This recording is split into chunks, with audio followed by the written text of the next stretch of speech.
My neighbors wanted to call a professional to mark their property line. My parents agreed. This was a long time ago, but I remember it clearly. We moved into a community with tight space in between our house and our neighbors, and we didn't like them being able to see into our kitchen. We put up a bunch of plants, costing thousands, but my parents thought it would be worth it. A week later my parents awoke to the plants completely chopped down. My father was furious, and marched down to our neighbor's house. He told my father the plants were on his property line, therefore he had total right to take them down. He warned that if anything were to go on his property again, he would report us to the authorities immediately. Later that day my father called the company that put in the plants, and with the warranty we could have them replanted next week for no charge. We made sure there was no way it was on our neighbor's property. However, a few days later we caught him chopping them down at 2 a.m. We called the police upon obstruction of property, and after a chat with my neighbor he decided to call a professional and mark his property line. My father agreed. A few days later I got home to find orange tape in my neighbor's yard. Apparently, his fence was 11 feet over our property line. We watched as he took down his fence, completely furious. Then the next month we were enjoying our new space and privacy in our backyard, and my neighbor ended up losing 1/4 of his backyard. My neighbor ended up having to pay almost 10K for the destruction of our property, and we got to plant our plants again. Dr. My neighbor chopped down our plants because he claimed we were on his property. After calling a professional he lost 11 feet of his backyard and had to pay for destruction of property, and we got to keep our plants. Something similar happened to my parents last year. New neighbor bought the house beside ours, started doing renos, without permits. But that's a whole other story, and complained that our fence was on his property, and that the new stone walkway leading to the back my stepdad had built the previous summer needed to get dug up and removed along with the fence. My parents tried to reason with him, explaining that all the land lines in the area are all crooked, and that everything had been this way for 30+ years without issue. He wouldn't hear of it and insisted on the removal, so my mom called the city and requested a new eval after fighting with this guy for months. Turns out, not only was the fence on our land, but his new one was on ours as well. His back fence was on the land of the backyard neighbor and same on the other side. My mom got the 3 other houses that bordered his to all get evils as well. So in the end he lost almost half his yard to the surrounding houses. Justice is so very sweet. That surveyor deserved a tip for providing that orange banner of victory. I've been that surveyor. No tip could possibly compare with the joy of telling some belligerent and stupid property owner/client that their fence was that far over the line and knowing it will have to be removed and replaced. Edit, I couldn't stand looking at there when it should have been there. When I first got out of high school I worked for a land surveyor. This kind of dispute is very common. We had lots of cases where we would have to testify in court and often a homeowner would be out pulling our locating pins out of the ground nearly as soon as we'd put them in. I told one guy it's fine, the ones that the town put in are still there. We can always put ours back. Next thing you know he's out digging up the granite monument in the street. The police have no sense of humor about that. Defacing land survey monuments is technically a federal crime. If you do it accidentally it isn't usually a problem, but intentionally ripping out monument stones?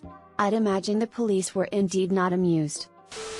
Same happened to me when I was a kid. There was a wooden fence between our house and the neighbors. My cousin and I were playing on it and the guy came outside and cursed us out. Told us if he caught us little cheesecake on his property again, there would be hell to pay. I was like 8 years old. I probably was a little cheesecake, but we went inside and told my dad. He got pissed off and went to the guy's front door and they argued over where the property line was. My dad actually built the fence himself years before the neighbor bought their house. My dad called a surveyor. The guy's driveway was between his house and the fence. The property pin was buried about a foot into the guy's driveway. My dad moved the fence the following weekend. The guy couldn't use his driveway. He had to move his concrete retaining wall so he could have just enough room to open his car door. They put up a for sale sign a couple of months later.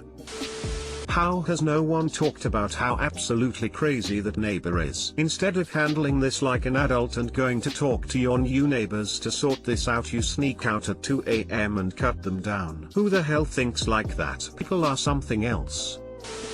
I don't care if he is dead, put him on the phone. I was sent here on a recommendation from another sub with a story you guys might like. First time poster, on mobile, etc. TLDR at the bottom. My father died on Father's Day 2012. He was divorced and living alone, and I am an only child. So that means that I had to wrap up all of his affairs. This story centers around us trying to get his utilities cancelled. I called in to see what we had to do to get them to cancel. Lady I spoke with on the phone said to send in his certified death certificate. I sent in the certified copy of his death certificate the next day. The next month got another bill. I called again and a new woman answered. She said that because I wasn't on the account that she had to speak with the account holder. I informed her that the account holder was dead but she wouldn't budge. I had to make an appointment with a supervisor so she could speak to him herself in person. I showed up at the Board of Public Utilities with another death certificate and his ashes in the clear bag that they returned his remains in. I plopped them down on the center of her desk and said when she talked to him to tell him that I loved him for me. The woman went pale, flew out her chair, and called the cops.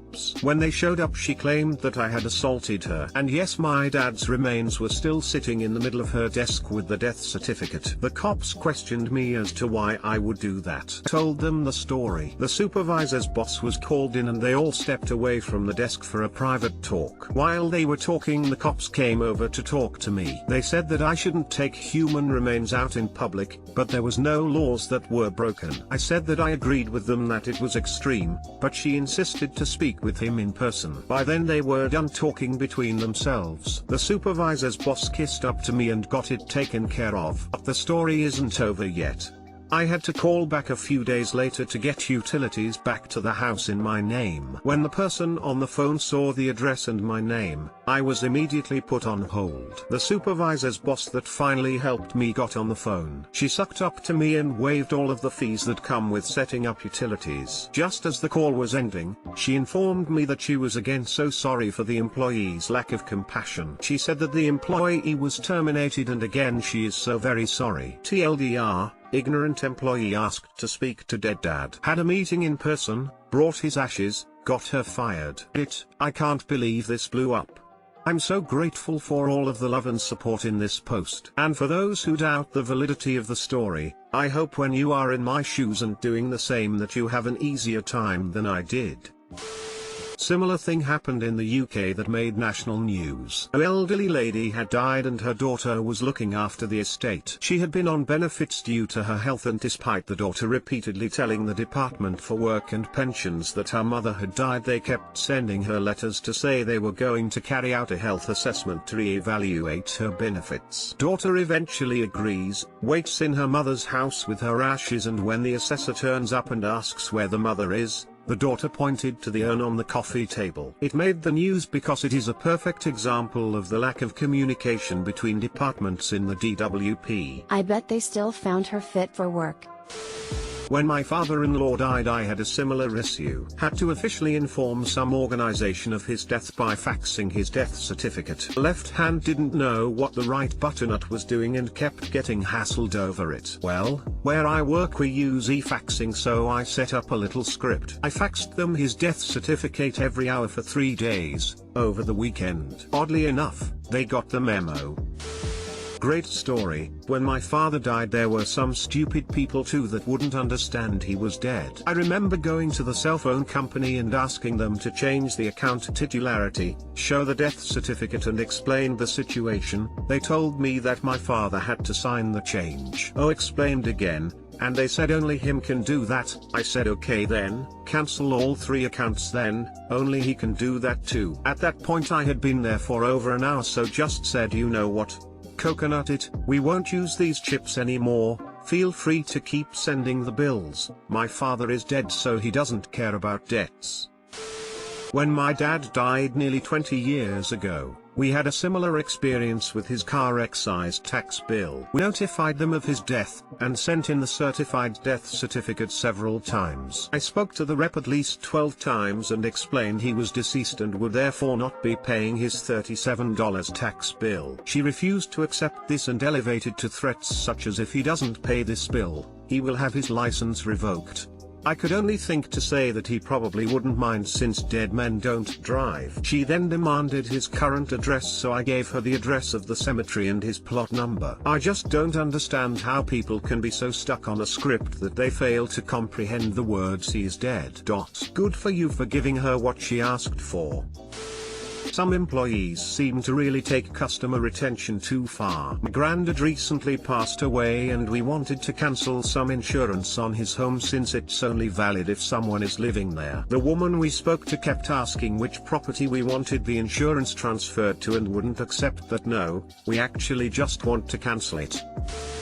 My boss threatens to have me fired if my boyfriend shops at the store. I work at a grocery store. My boyfriend and me both buy our groceries there, and sometimes he'll see me and maybe wave or say hi. We don't chat or waste any time unless I also happen to be going on break. My department manager didn't know I was at Zucchini when he hired me, and he figured it out when he asked me who the guy that was waving to me was. He made a weird face, not necessarily disgusted, but you get the point. Anyway, anytime my boyfriend would enter the store after that, he would keep his eye on him. Now if he were to wave to me, my manager would start to berate me and try and make it out like him slacking, when him just stocking shelves and smiling in his direction. Nothing bad at all. He didn't care at all prior to learning he's my boyfriend. After a week he has a private talk with me saying my boyfriend is causing too much of a distraction and he should shop here while I'm on shift, and that if something didn't change I might be let go. I was mad, told my boyfriend about it. He was even more mad. I didn't really want to make a big deal out of it though. This is a temp job, probably won't even have it longer than a year or two. So I decided to prank my manager instead of getting into legal or corporate stuff. We have other cheesecake friends that shop there. Crazy enough, we look just like regular people so no one would realize, including my manager. Sure, my boyfriend won't shop there, but what about other banana people? That shouldn't matter, he just doesn't want my so distracting me at work. So, I mentioned what happened to my 5 friends who mentioned it to their friends and so on. My next shift I bore witness to 30 extremely flamboyant and openly butternut men and women flaunting their sexuality in the store. My manager was trying to hide in the back, but every customer needed manager's assistance for the most mundane questions. Lol. He ended up going home early, but after that shock he actually stopped berating me for the past couple of months. He might just be happy that I'm not very open about my sexuality, so he can choose to ignore it. TL. Doctor, my boss is homophobic and 30 cheesecake men and women over-dramatized their sexuality to make him feel uncomfortable because he was threatening to fire me because I'm cheesecake. Oh my god, you called the banana mafia in on him? That's hilarious. This is when you introduce him to your boyfriend and say, "Meet my boyfriend, insert name here." He's a discrimination lawyer. You can be fired for being cheesecake in most states. This is much more petty revenge than malicious compliance, but still a good story. My boyfriend did drive an extra 30 minutes that day to go to a different grocery store, so we did comply, but it was only that day, and it wasn't much of a hassle. I love it. On a more serious note, people like your coconut boss are the reason why sexual preference should be added to existing anti-discrimination laws. Years ago, late 80s, me and a friend had been out cutting grass and cleaning up a yard all day and made for Taco Bell to get some lunch. Now we're dressed for yard work, dusty and dirty from doing said yard work, and we're scarfing some bell. That is to say, we don't really look or act the part that comes next. At a nearby table a young girl, I'd say 7ish, and her mother are eating, and I hear the girl ask her mom, "Are those guys cheesecake?" And without a word I slide my hand over and grab his hand, and we look into each other's eyes while we continue the bell scarf. She quickly grabbed up her kid and left, and we both bust out laughing and get on with our meal. Girls' gaydar was on point.